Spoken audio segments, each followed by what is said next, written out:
Sebuah rekaman video yang diunggah ke Telegram pada Minggu, 1 Juni 2025, menunjukkan momen penyergapan brutal terhadap kelompok sabotase dan pengintaian Ukraina oleh pasukan Rusia di wilayah Kherson.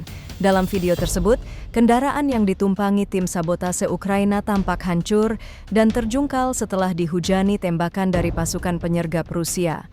Beberapa anggota pasukan Ukraina terlihat tergeletak di pinggir jalan.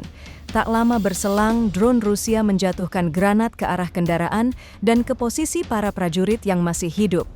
Serangan lanjutan ini menyebabkan seluruh anggota kelompok sabotase tersebut tewas di lokasi. Peristiwa ini menjadi bukti terbaru dari meningkatnya penggunaan drone dan taktik penyergapan dalam konflik yang masih berlangsung intens di wilayah selatan Ukraina.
Download Tribun X sekarang, menghadirkan lokal menjadi Indonesia.